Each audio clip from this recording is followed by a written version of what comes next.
Good morning student. देखिए आज शायद नेटवर्क इश्यू होने की वजह से आपकी लाइव क्लास नहीं हो पाई है, ठीक है। तो आज हम इसका रिकॉर्डेड वीडियो आपको प्रोवाइड करा देते हैं। हम सेकंड चैप्टर के बारे में डिस्कस कर रहे थे और सेकंड चैप्टर का last topic energy store in capacitor वो चल रहा था हमारा। उसके बारे में हमने थोड़ा सा इंट्रोडक्शन कर लिया था। इसके बाद ये आपका सेकंड चैप्टर फिनिश हो जाएगा। देखिए एक बच्चे ने क्वेश्चन पूछा है ये कि एक सर्किट दे रखा है आपको, इसके अंदर एक 6 वोल्ट की बैटरी है, उसके साथ साथ 2 कैपेसिटर जुड़े हुए हैं C1 और C2। क्लियर? आपको दिख रहा होगा कि दोनों कैपेसिटर है C1 और C2, इन दोनों का जो कैपेसिटेंस वो इक्वल दे रखा है, यानी C1 और C2 है वो दोनों का वैल्यू दे रखी है 1 माइक्रोफैरड, यानी इसको हम कितना बोल सकते हैं 10⁻⁻6 फैरड भी बोल सकते हैं माइक्रो को। अब देखिए इसमें क्या कंडीशन दे रखी है आपको कि ये पहले स्विच क्लोज था, ठीक है ना। पहले ये स्विच एस इज क्लोज। जब स्विच एस इज क्लोज यानी इस सर्किट को जब स्विच एस को हमने क्लोज किया तो इस सर्किट के अंदर करंट फ्लो होगा, दोनों कैपेसिटर हैं वो पैरेलल में कनेक्ट हो जाएंगे। उस केस में फिर उसने क्या किया है कि इस स्विच को ओपन कर दिया। क्या किया है? स्विच को ओपन कर दिया और उसके बाद इन दोनों कैपेसिटर के बीच में एक डाई इलेक्ट्रिक स्लैब इंसर्ट करा दी, जिसका डाई इलेक्ट्रिक कॉन्स्टेंट है वो कितना दे रखा है आपको 3 दे रखा है, यानी 3 डाई इलेक्ट्रिक कॉन्स्टेंट की एक स्लैब है इन दोनों कैपेसिटर के अंदर इंसर्ट करा दी। और फिर आपसे पूछा है कि चार्ज पर और पोटेंशियल डिफरेंस पर क्या इफेक्ट पड़ेगा, उसके बारे में हम बातें करते हैं। यानी डाई इलेक्ट्रिक स्लैब इंसर्ट कराने के बाद क्या इफेक्ट पड़ेगा उसके बारे में बात करते हैं। तो पहले हम कैलकुलेट कर लेते हैं कि जब स्विच ऑन है, ठीक है ना, तो जब स्विच ऑन है उस केस में आपको पता है कि ये C1 and C2 are parallel. ये C1 और C2 कैसे हैं? पैरेलल जुड़े हुए हैं। और आपको पता है कि पैरेलल के केस में potential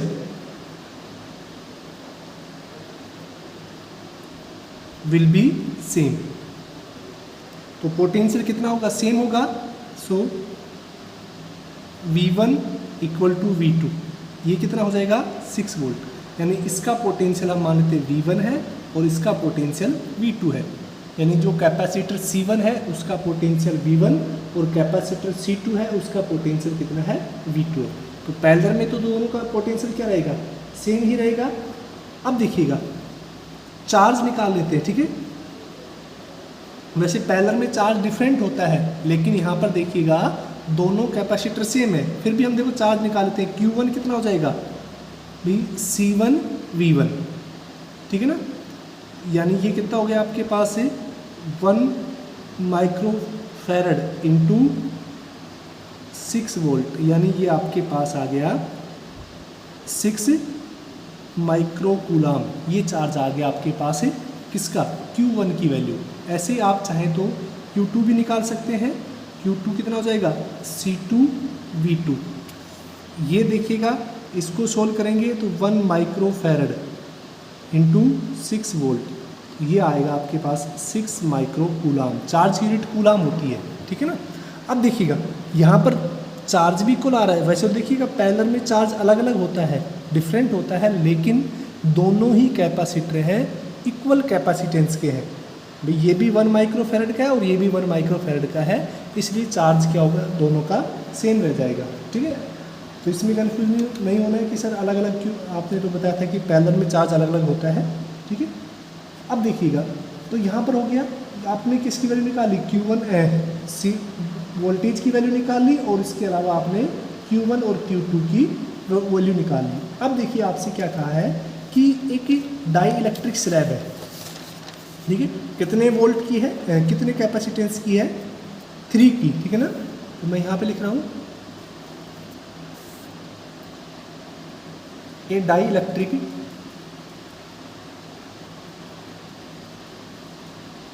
slab of dielectric constant K3 is inserted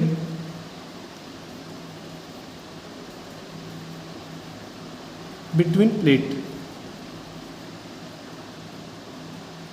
plates के बीच में हम क्या करते हैं, डाइलेक्ट्रिक कांस्टेंट 3 की एक स्लैब इंसर्ट कराते हैं।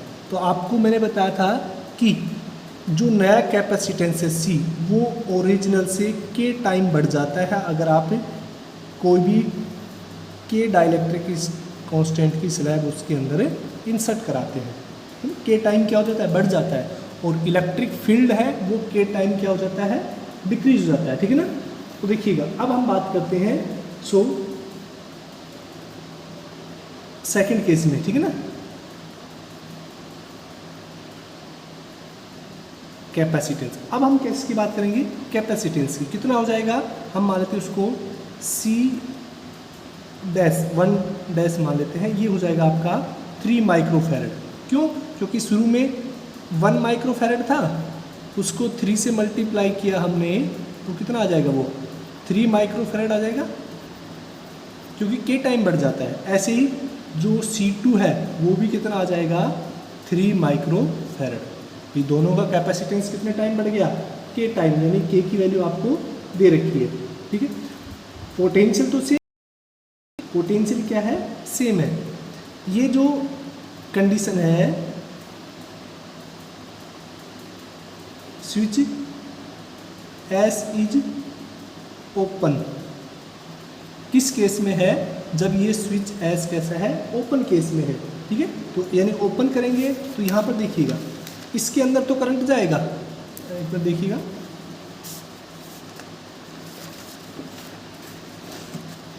S1 तो क्या होगा, सॉरी C1 तो कनेक्टेड होगा ऑलरेडी, अगर इसको ओपन कर देंगे तो इधर करंट नहीं जा पाएगा। तो ये तो बैटरी से कनेक्ट है, ठीक है ना। तो ये ध्यान रखना इसमें कि ये C1 और C2 तो हो गया। अब देखिएगा अगर हम बात निकालें V1 डैश कितना हो जाएगा, 6 वोल्ट ही रहेगा भाई, पहले वाले के लिए तो कितना रहेगा, 6 वोल्ट ही रहेगा। दूसरे वाले में तो पोटेंशियल निकालना है आपको, कितना हो जाएगा, ठीक है। और चार्ज निकाल लेते हैं Q1 डैश, भाई चार्ज अब कितना हो गया, भाई आपने इंसर्ट कराया ना, तो C1 डैश और V1 डैश, ठीक है ना। तो ये आपके पास आ गया 3 माइक्रोफैरड इंटू 6 वोल्ट, ये आपके पास Q1 डैश आ जाएगा 18 कूलाम, सॉरी 18 माइक्रो कूलाम। ये आपके पास किसकी वैल्यू आ गई, Q1 डैश की, यानी फर्स्ट वाले का चार्ज है आपको चेंज होकर कितना आ गया, 18 माइक्रो कूलाम आ गया, ठीक है। अब देखिएगा एस है वो ओपन है, ठीक है ना।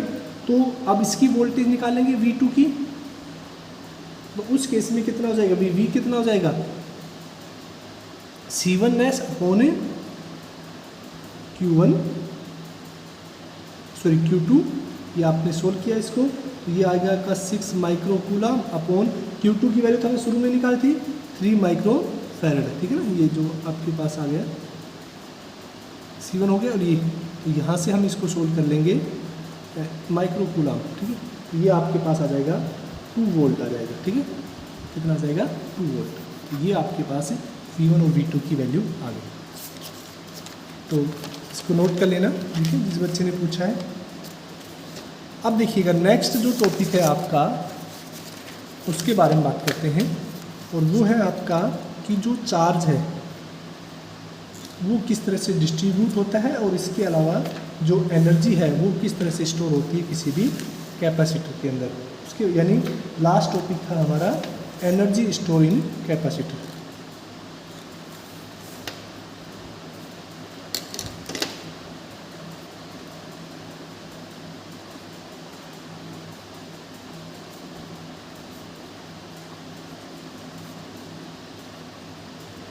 यानी किसी भी कैपेसिटर में किस तरह से एनर्जी स्टोर होती है। तो देखिए हमने वैसे थोड़ा बात कर ली थी, फिर भी एक बार बात कर लेते हैं कि मान लेते हैं कि ये 2 प्लेट्स हैं किसी भी कैपेसिटर की, ये फर्स्ट प्लेट हो गया और ये सेकंड प्लेट है। इनिशियली केस में दोनों प्लेट के ऊपर कोई भी चार्ज नहीं है, ठीक है ना। इनिशियल केस में कोई चार्ज नहीं है, तो मैं इसकी लिख देता हूँ, let 2 plate and second are placed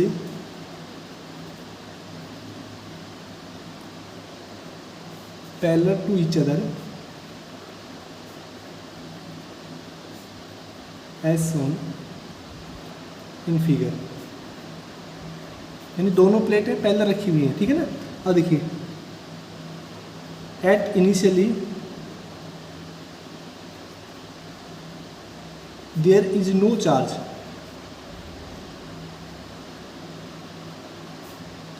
on either plate. मान लीजिए शुरू में यहाँ पर कोई भी चार्ज नहीं है, ठीक है ना। अब देखिए हम क्या करते हैं,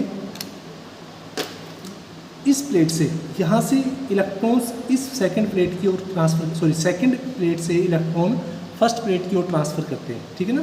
यहाँ से इलेक्ट्रॉन जब इधर ट्रांसफ़र करेंगे ये, तो आपको पता है, ठीक है, कि क्या होगा, या फिर आप इधर से इधर ट्रांसफ़र कर सकते हैं, उससे कोई फ़र्क नहीं पड़ेगा, ठीक है। ये ध्यान रखना, चाहे फर्स्ट से सेकंड को दे सकते हैं आप, चाहे सेकंड से फर्स्ट को दे सकते हैं, उससे कोई फ़र्क नहीं पड़ेगा। तो हमने मान लेते कि फर्स्ट से सेकंड को देंगे, इलेक्ट्रॉन इधर जाएंगे, तो आपको पता है इसके ऊपर कौन सा चार्ज हो जाएगा, पॉजिटिव चार्ज हो जाएगा, और इसके ऊपर कितना चार्ज हो जाएगा, नेगेटिव, क्योंकि इसने गेन किया है और इसने किया हुआ है। तो हमने मान लिया कि स्मॉल चार्ज, ठीक है, हमने यहाँ से यहाँ तक एक चार्ज है वो क्यू ट्रांसफ़र किया है, ठीक है ना। तो when charge Q transfer from plate first to second, अभी 2 मिनट बैठो, 5 मिनट बनाता हूँ, ठीक है। फर्स्ट से और सेकंड में जब हम चार्ज को ट्रांसफ़र करते हैं, देन फर्स्ट बिकम पॉजिटिव